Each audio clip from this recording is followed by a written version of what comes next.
I'm leaving you, James. I am seeking a divorce. What I truly desired was to wield a heavy belt and strike you with it until your skin tore and blood stained the ground, but that would inevitably lead to my imprisonment. What brought a smile to my face was watching her empty my closet, tossing all my clothes onto the floor, and then proceeding to pee on them.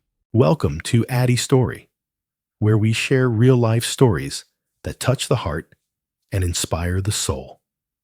Subscribe now to join our community, relax, and dive into the stories we have for you. Enjoy. On that Monday morning, we found ourselves gathered around the kitchen table, having just wrapped up our breakfast. As I enjoyed my coffee and flipped through the newspaper, my wife interrupted with, "James, could you set the newspaper aside? I would like to have a conversation with you." I placed the paper on the table, and she went on, "I'm leaving you, James. I am seeking a divorce." "Is that everything?" I inquired, retrieving the newspaper once more and turning to the sports section. "I'm not joking, James," she insisted. I turned a blind eye to her, which only deepened her distress. "Curse you, James. Set aside that newspaper and engage with me on this topic. All I can express is farewell. It hardly feels like a significant loss. Your contributions as a partner have been lacking for quite some time, so it's best for you to leave." I set the newspaper aside, rose to my feet, and made my way to the home office. I took a notebook and pen from my desk, retrieved an envelope from a drawer, and made my way back to the kitchen table. I inscribed on the first page of the notebook, "Edward, gratitude fills my heart, and I am truly thankful. She is departing from my life." Just as I was ready to slip the note into the envelope, a spark of inspiration struck me. I retrieved one of the lottery tickets I had purchased the previous evening and placed it into the envelope. Then I penned, "Perhaps if fortune smiles upon you and you emerge victorious, it will suffice to appease the deceivers, ensuring she refrains from straying once more. Wishing you all the best, young one. You will find it essential. I have signed it.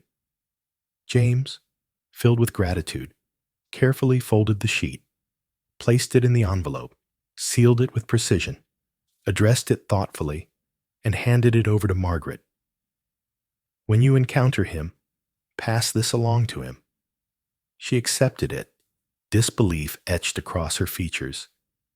"Your perception of my knowledge doesn't define my reality." "Maybe," I said, taking back the envelope from her, "perhaps I ought to send it myself. I have my doubts about your ability to resist the urge to open it, read it, and then discard it. Why don't you take a moment to gather your belongings and leave my life behind? Given that you're departing, it's essential for you to vacate the premises at your earliest convenience. I'm here to stay. I refuse to leave just so you can invite your partner over." I rose from my seat, filled a travel mug with coffee, added a little extra, and set off for work. During my journey, I made a brief stop at the bank, where I closed our savings and checking accounts and cleared out our safe deposit box. I decided to visit a bank nearer to my workplace and established new accounts solely in my name.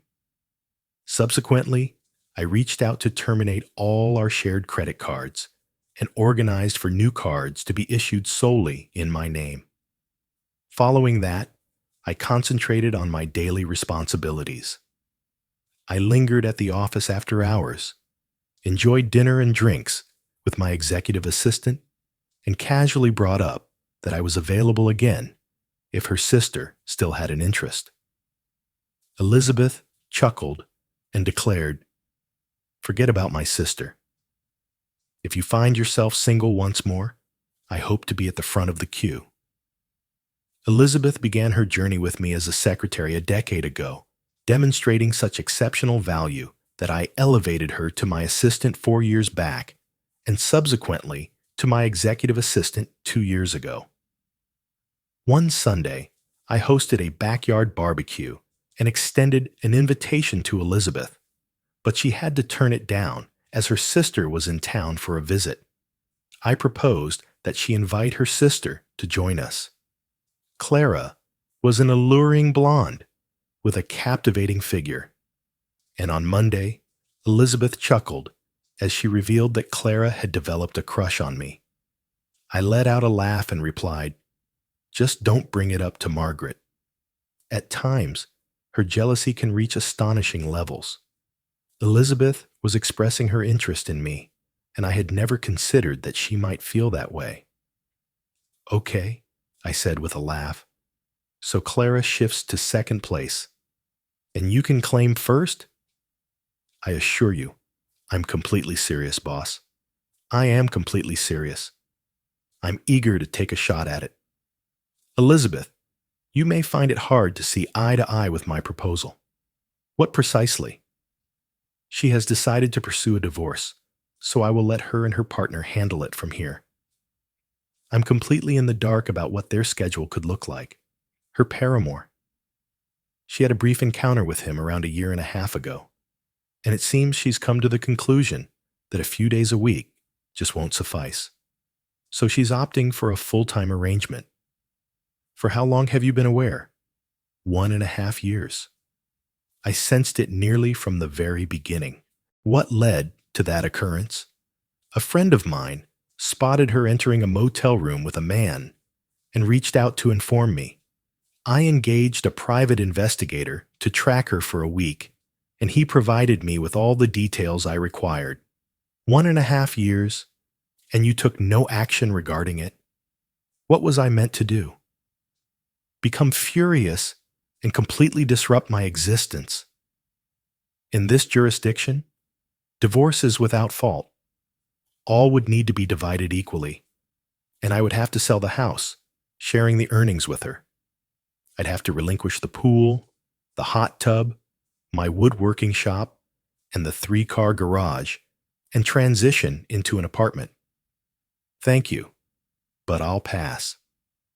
I chose to overlook it and allow her to handle the cooking, laundry, and maintaining the cleanliness of the house. How could you stand to be near her, aware that she was unfaithful to you? It's astonishing how swiftly affection can transform into animosity, and from animosity, it can evolve into apathy. It's hard to fathom that someone as fit as you could manage to go 1.5 years without intimacy. Who mentioned anything about abstaining from intimacy? While Margaret was extending her hand, I was gladly accepting. There was indeed a slight reduction in frequency. I refrained from any contact on the days I was aware she was with him. Aside from that, the sole alteration was that I ceased making love and simply engaged in sex. Can you fathom her reasons for doing that? I have no clue, but he likely wasn't the pioneer. Do you believe she was involved with anyone else? While I can't say with absolute certainty, I can recall that during our decade of marriage, she experienced a particular mood on 4 occasions, at least to the best of my memory. For a period, she behaved as she had for the past 1.5 years since becoming involved with this man. I can only speculate, but I would wager that the previous instances were likely due to the same cause.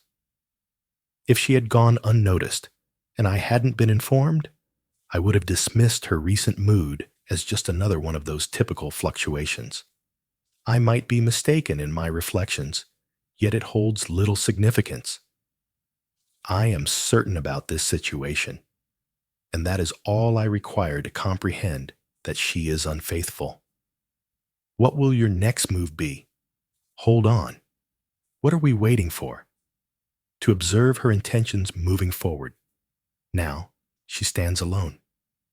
I cleared the bank accounts, terminated all her credit cards, and instructed her to leave the house. She expressed her desire for a divorce, so I chose to let her make the decision. Given her insufficient earnings to sustain herself and afford legal representation, she will need to seek financial assistance from her partner for a lawyer, though it's uncertain whether he will provide it. I suppose they had a conversation about this prior to her bringing it up, but I can't be certain. I'm merely stating that if you truly have feelings for me, you might find yourself entangled with a married man who is uncertain about when his divorce will happen. James, it seems you're approaching this from an incorrect perspective. In what way?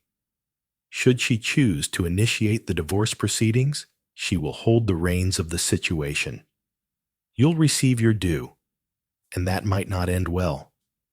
You can't possibly fathom her next move. They may instruct you to vacate the premises and transfer it to her while awaiting the hearings. What happens if she decides to file for claims of mental and physical cruelty and obtains a restraining order that prevents you from approaching her and the house?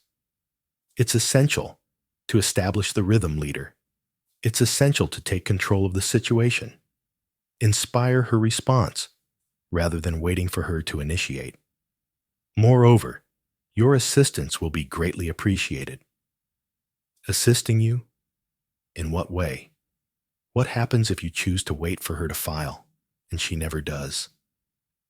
What happens if her partner withholds the funds for it? That might place us in a situation of infidelity, and she could leverage that against you later on. You claim she was unfaithful, and her response is, what of it? You also did. By filing, you are declaring that in your view, the marriage has concluded, and your subsequent actions are not her concern. From a legal standpoint, your marital status remains intact until the divorce is finalized, and being with me could be viewed as adultery. However, it's unlikely that any court would penalize you for it. If it doesn't commence until after you've initiated divorce proceedings with Margaret, it appears I should keep my distance from you until either you or she pursues legal measures. Waiting for her might stretch on for years, or perhaps it will only be a week. Yet it would remain within her grasp. By filing, you may have the opportunity to consult with a lawyer as early as tomorrow and proceed to serve Margaret by Thursday. That would allow me the weekend to focus on charming you. Convincing me? I'm absolutely serious, boss. What's the purpose of being at the front if I don't seize the opportunity? She was correct, and I was aware of it. I quickly grabbed my cell phone and hit speed dial for William. William and I had been friends since third grade, and he worked as a lawyer specializing in family law, which is a more courteous way to refer to divorce law. Upon his response, I conveyed my need for his legal expertise and detailed my circumstances. He conveyed his condolences, as he and his wife, Dorothy, were our friends, and he held a fondness for Margaret. He promised me he would address the matter promptly upon arriving at his office in the morning. He invited me to stop by during lunchtime to sign the papers, and afterwards we could enjoy some lunch together. Then, just to be spiteful, I informed him that I was seeking a restraining order. I fabricated a story, claiming that Margaret warned me that if I gave her any grief for leaving me, her partner, Edward, would take care of me. William chuckled, acknowledging the absurdity of it all, yet he remained determined to go through with it. Are you aware that a hearing regarding this order is scheduled to take place within the next 10 days? I can obtain it and present it. However, a hearing must take place before the judge can issue an order for it to remain in effect. I understand, and I'm ready for it. At this moment, the priority is to ensure she leaves the house and remains away for some time. Since we don't have children, She has no significant reason to occupy the house during the divorce proceedings. I adhere to the belief that ownership is largely about having it in your grasp. A judge has no grounds to remove me and allow her entry. That's my goal. I asked her to leave during our conversation this morning, but I'm uncertain about what awaits me when I return home. She could have vanished, or perhaps she lingers still. Given the uncertainty of her whereabouts, I intend to approach her at her workplace. Is there any possibility for the two of you to reach an understanding? None. I'll catch you tomorrow then. I ended the call, glanced over at Elizabeth, and inquired, "What do you have in store for me this weekend?" She presented her ideas, and they resonated well with me. Upon arriving home, I found Margaret seated at the kitchen table, sifting through a stack of papers. "What brings you to this place still?" I inquired, making my way to the fridge and reaching for a beer. "This is my home as well. I will remain here until I can organize alternative plans. If my company isn't to your liking, you're welcome to leave." "Absolutely not." "Take a seat and let's talk about our plans moving forward. No further discussion is needed. I have my own course of action in mind, and your plans are of no concern to me. There are matters that require resolution, James." "Absolutely not, Margaret. No questions of that nature exist. It's straightforward. You mentioned wanting a divorce, so take the steps to make it happen. It is essential to engage a legal professional, submit the necessary documentation, and manage all associated court expenses. I will battle you fiercely for every single detail. We reside in a state where fault is not a factor. Everything is divided equally, so choices will need to be made regarding who receives what in this chaos. I intend to prolong this process to ensure your legal expenses continue to accumulate. It's important to remember that they expect compensation for their efforts, don't you think? Are you interested in the coffee table? Well, would you believe it? I desire it as well. Are you interested in the couch? That's unfortunate, Margaret. This item holds immense sentimental significance for me, and I absolutely need to possess it. What's the sudden change about? It appears that this didn't matter to you previously. You didn't express any feelings at all when I mentioned my desire for a divorce. You simply instructed me to gather my belongings and leave. That was prior to me having the opportunity to reflect on it. I gazed into her eyes and embraced the uncertainty.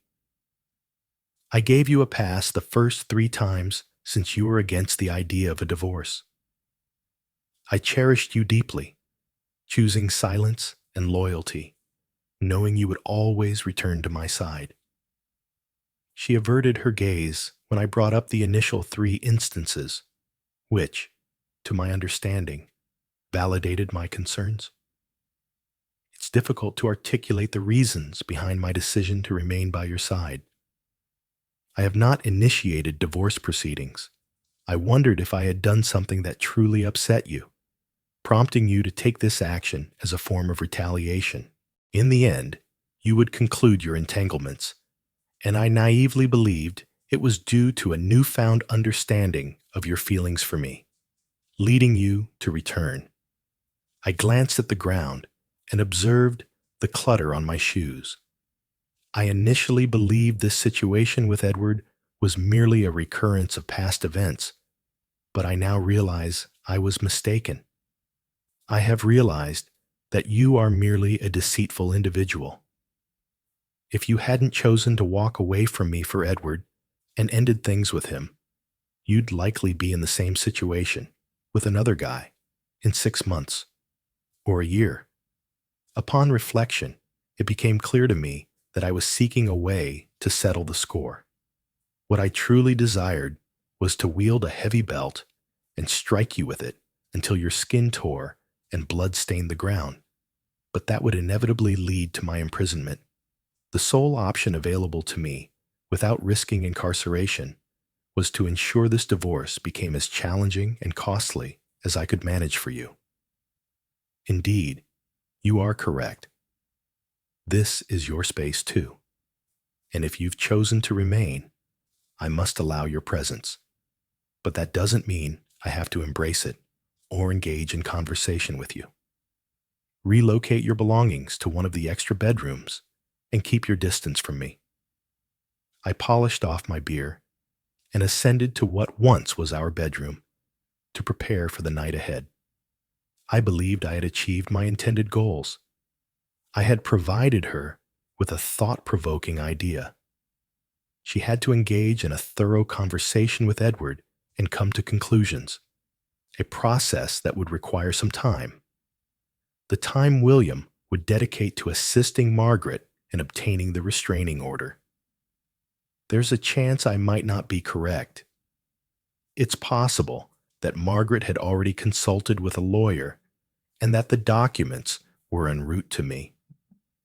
However, it seemed probable that I had taken the leftover funds when I canceled the credit cards, and they were roughly what I anticipated when I withdrew the cash from the bank. Had she consulted a lawyer, she would have utilized our funds to compensate him. Naturally, Edward had the means to take care of the bill.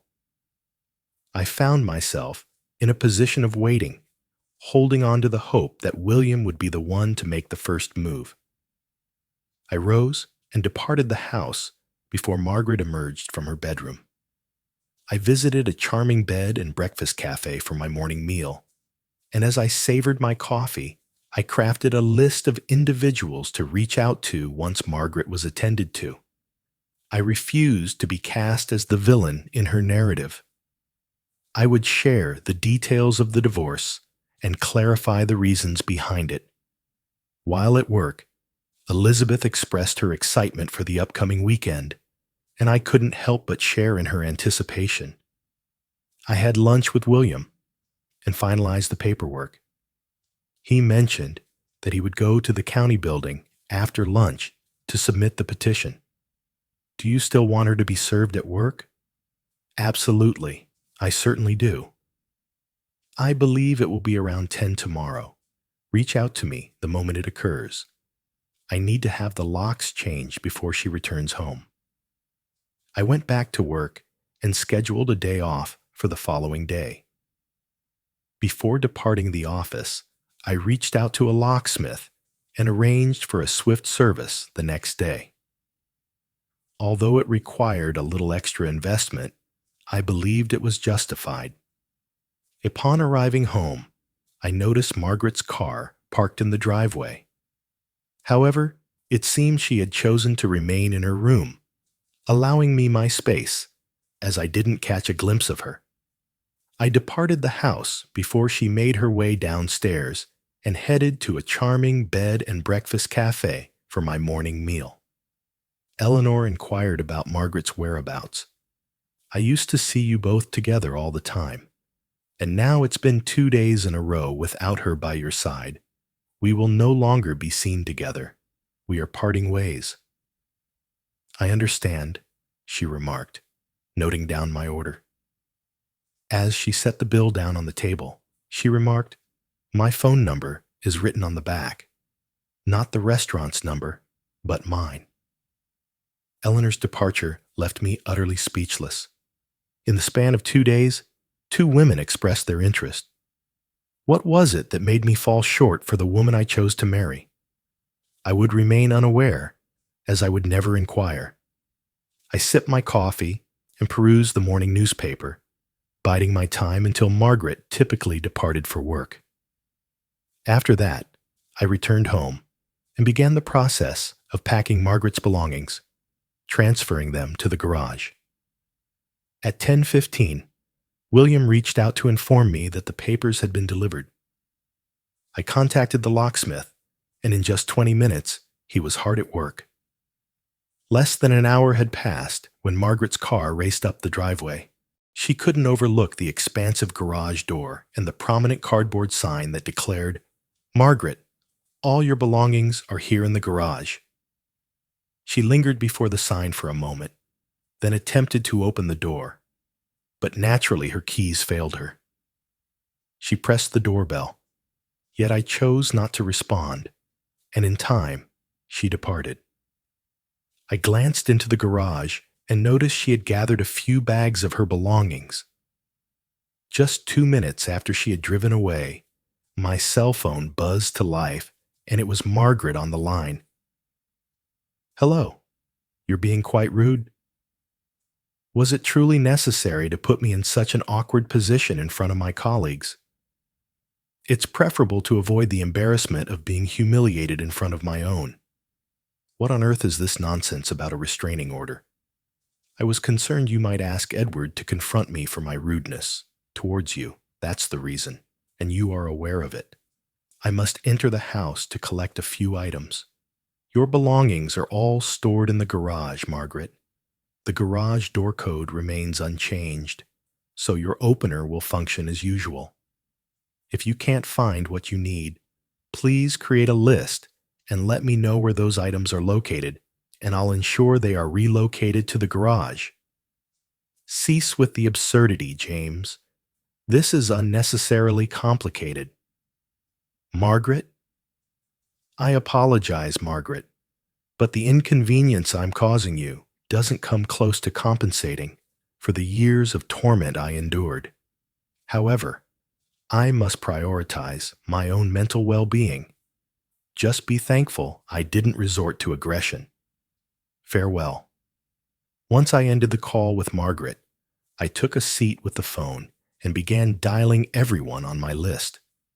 Many were taken aback by the revelation of Margaret's betrayal, yet a couple of individuals seemed unfazed. One remarked, "At last, we've got her, right?" One of them commented, "I always believed you had an open marriage. She was constantly seen with different guys, and you never brought it up." I decided to remove those two from my friends list. Margaret's parents were the most impacted by the news and insisted that I must be wrong. I always appreciated them, and they regarded me almost as the son they never had. But I wasn't about to allow Margaret to share her narrative and portray it as if everything was my fault. If I allowed that to occur, they would form a negative opinion of me, and I was determined to avoid that. Once I had handled the calls, I took another stroll through the house to collect Margaret's belongings, and then I prepared myself some lunch. As I wrapped up my meal, the team from Eagle Security Company showed up, their skepticism evident. They seemed convinced that Margaret would disregard the restraining order and attempt to force her way into the house. After Margaret's actions, I made the choice to set up a security system fully equipped with cameras.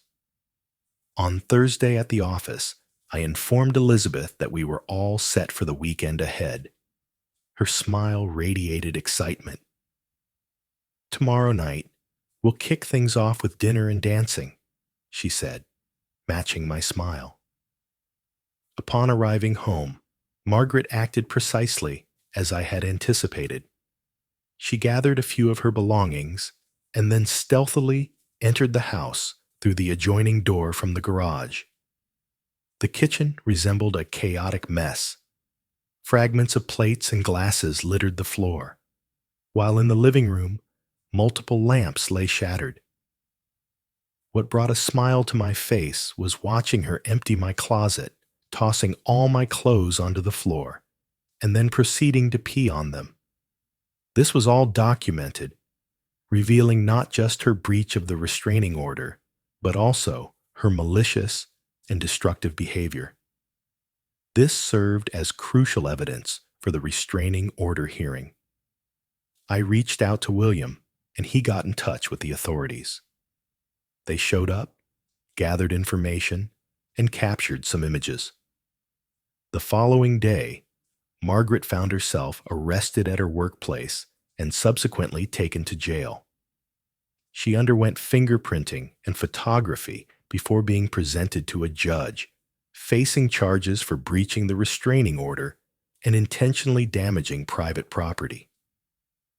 To my astonishment, the judge scheduled a hearing date and allowed Margaret to be released on her own recognizance. Amidst the chaos, my outing with Elizabeth turned out to be enjoyable, and we've arranged a second rendezvous for Saturday.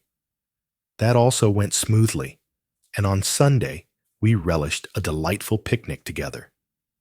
A hearing for the restraining order took place on Monday. Upon viewing the security camera footage, the judge not only rendered the restraining order permanent, but also mandated that I replace all the damaged items, pay for the dry cleaning of my clothes, and cover the expenses for cleaning the bedroom. He granted her a mere 10 days to adhere to the order, or she would confront the possibility of incarceration for contempt of court. In a rather mischievous spirit, I decided to enlist the services of the priciest cleaning company available for the task. To my dismay, Margaret successfully obtained the funds to fulfill all the judge's directives. I never witnessed Margaret being incarcerated for contempt of court.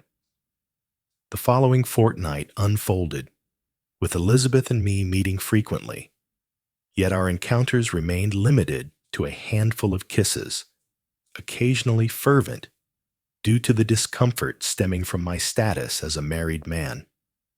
Nevertheless, we were gradually nearing the moment when matters were becoming significant. The divorce was not contested, and it reached its conclusion within 6 months. The divorce proceeded without blame, with all assets divided fairly. I refinanced the house and acquired Margaret's portion.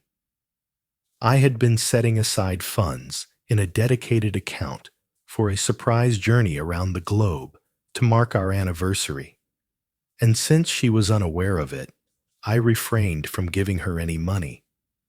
She was completely unaware of the last 2 certificates of deposit I had secured in the safe, purchased with my most recent bonus checks. I achieved yet another minor triumph. Margaret received alimony for a duration of 2 years, or until she entered into a new marriage, but the amount was determined to be just $100 per week, rather than the $500 she had sought. This came as a surprise, and William mentioned it was due to the fortunate selection of judges for my cases. The judge presiding over the restraining order hearing and the one overseeing the divorce were not just cousins who seemingly exchanged insights about their cases. They also shared a common experience of having unfaithful wives in their pasts. Both judges were in agreement that a wronged husband should not face consequences for his wife's infidelity. Though they followed the law, they did not exceed the necessary requirements. Margaret's relationship with Edward evidently lacked depth, as just 7 months post-divorce, she found herself back at her parents' home. 8 months after my divorce, I found myself seated at a bar in the Waldorf Hotel bar, savoring a beer alongside a steak sandwich for lunch. At that moment, someone settled onto the stool beside me and inquired, "May I buy you a beer?" I glanced over to spot the man who once shared a connection with my ex-wife. Intrigued, I encouraged him to go on. He gestured to Ruth and requested a couple of beers for us.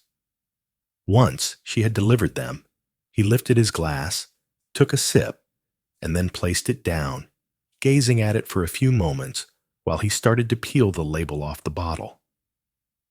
A modest collection of label fragments gathered before him as he began to speak. "I didn't intend to mess things up for you," he said, his gaze still averted.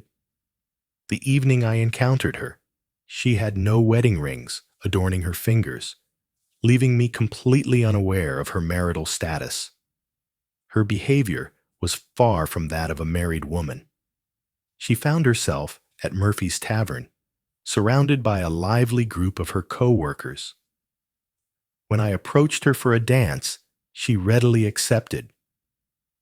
After I treated her to a drink, she graciously invited me to join her and the other girls at their table. We twirled together 3 more times, and when I mustered the courage to ask her out, she smiled and agreed. I swiftly became infatuated with her, and in just a month, we found ourselves intimate whenever the opportunity arose.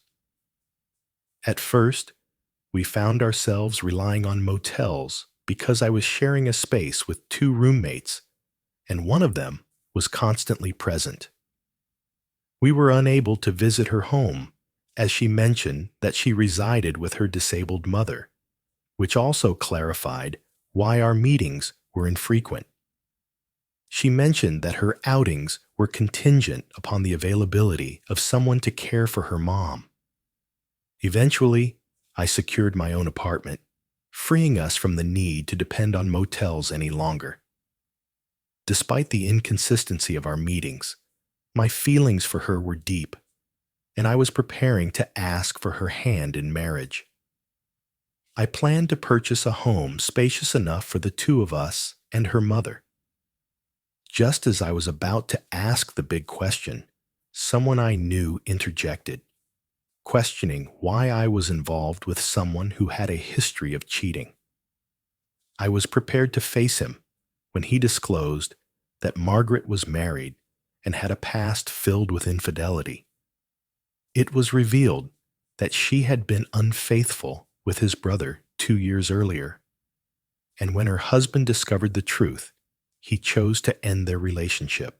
Initially, I struggled to accept it, but then your letter arrived. I held on to my thoughts for a week before finally addressing her, and she crumbled into tears. She asserted that her feelings for you were non-existent, depicting you as a violent alcoholic who physically assaulted her and inflicted emotional distress. She claimed to despise you, yet she was too fearful to depart, as you allegedly threatened to pursue her and harm her and anyone in her company. At that moment, I had uncovered the truth and recognized her deception, which completely extinguished any consideration of marrying her.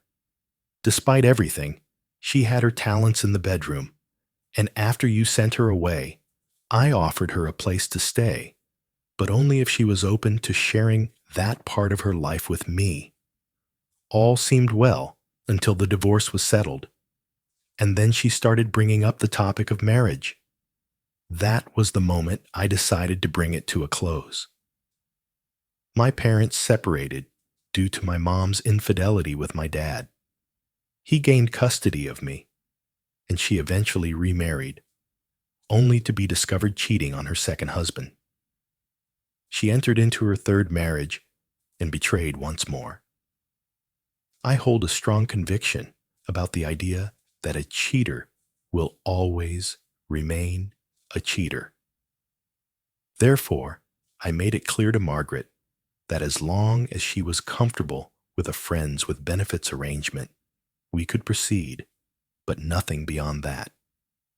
Approximately 3 weeks later, I returned home from work, only to discover that she had vanished. He took another sip of his beer and remarked that there were whispers suggesting I had been aware of our affair all along. He inquired why I hadn't ended the marriage right away. I simply shrugged and responded, "You said it yourself." She was incredibly skilled in the bedroom. I chose to embrace the situation, relishing the intimacy and appreciating the presence of someone to handle the cooking, cleaning, and laundry. I might have continued with that situation if she hadn't brought up the idea of leaving and seeking a divorce. He took another sip and remarked, "I never imagined I'd express this, particularly to you, but I long for her presence beside me at night." He drained his beer, rose to his feet, retrieved an item from his pocket, set it on the counter, and nudged it in my direction. "What is this all about?" The lottery ticket you provided? I inquired, taken aback. It's a triumph. This is your portion. He presented me with a cashier's check for an impressive sum, an exceedingly large sum. I held on to it for you, ensuring you wouldn't have to share it with her during the divorce. Catch you later. And in an instant, he was gone. Upon my return to the office, Patricia, my assistant, glanced at me and remarked, "You resemble the cat that just devoured the canary." Was lunch truly that delightful? A smile graced my lips. The lunch was quite remarkable. "Ah, I see," Patricia remarked, recalling, "Elizabeth isn't with you anymore, right? Currently away from the office. She's at home, transforming the room that will soon welcome the twins into a cozy nursery." Thanks for watching this story on Addy Story. If you enjoyed it, don't forget to like, share, and hit that subscribe button so you never miss a new tale. Stay tuned for more. And until next time, take care and keep living your own amazing stories.